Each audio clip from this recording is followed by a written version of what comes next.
Dhaka post শিরোনাম করেছে আজ থেকে আবার চলবে মেট্রো রেল। ঈদের জন্য কিন্তু বন্ধ ছিল 2 দিন এবং তারপরে আজকে থেকে আবার চলবে এবং ইসরায়েলের সঙ্গে যুক্ত হলে মার্কিন ঘাঁটিতেও হামলার হুমকি ইরানের।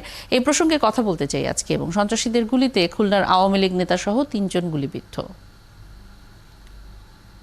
আজকের পত্রিকার অনলাইন পোর্টাল শিরোনাম করেছে টানা 4 দিন চলবে তাপপ্রবাহ, বৃষ্টি হলেও স্বস্তি মিলবে না। আবহাওয়ার খবর জানবো আমরা। নববর্ষের প্রথম দিন কেমন আবহাওয়া থাকবে সেটিও জানবার চেষ্টা করব। মুন্সিগঞ্জে পদ্মায় গোসলে নেমে 2 ভাইরার মৃত্যু, একজনের কিশোর ছেলে নিখোঁজ। গতকালের একটি খবর এটি। সাবেক প্রতিমন্ত্রী স্বপনের ছবিতে কালি লেপন, থানায় নিয়ে যুবকের হাত ভেঙে দিল পুলিশ। এই ঈদে দেশ জুড়ে কেনাকাটার ফুর্তি হবে শুধু বিকাশে, সাথে ডিসকাউন্ট কুপন, ইনস্ট্যান্ট ক্যাশব্যাক।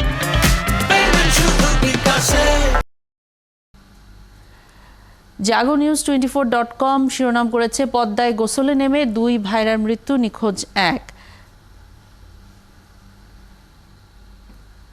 সারাবাংলা.net শিরোনাম করেছে গরম উপেক্ষা করে বিনোদন কেন্দ্রে ছুটছে মানুষ। ঈদের ছুটিতে পরিবারের সাথে, প্রিয়জনদের সাথে বিভিন্ন বিনোদন কেন্দ্রে ভিড় জমাচ্ছেন মানুষ। এবং জাতীয় চিড়িয়াখানা মিরপুরের তার ছবি আমরা দেখতে পাচ্ছি। ঈদের দিন বাইক দুর্ঘটনায় 76 জন পঙ্গু হাসপাতালে।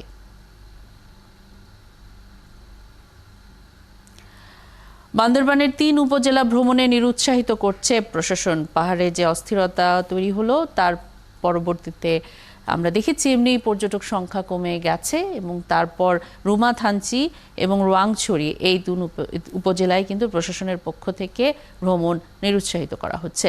ঈদের দ্বিতীয় দিনে চিড়িয়াখানায় 2 লাখের বেশি দর্শনার্থী সমাগম। লঞ্চের দড়ি ছিঁড়ে 5 জনের মৃত্যু, 3 দিনের রিমান্ডে 5 আসামি। ঈদের দিনের ঘটনা এটি।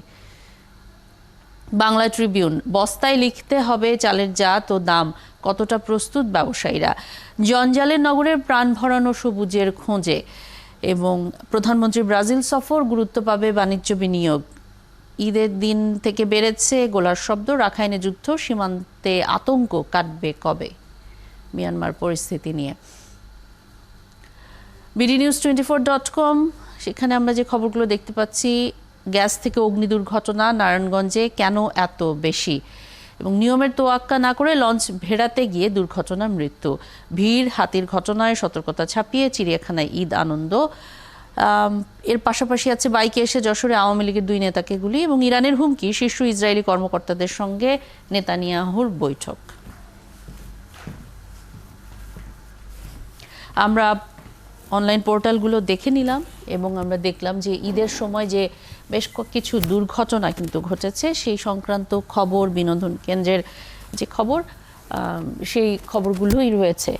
এবং যেমনটি বলছিলাম যে বর্ষবরণের সব ধরনের প্রস্তুতি শেষ হয়েছে এবং আগামীকাল নতুন বছরকে বরণ করে নেব আমরা সবাই।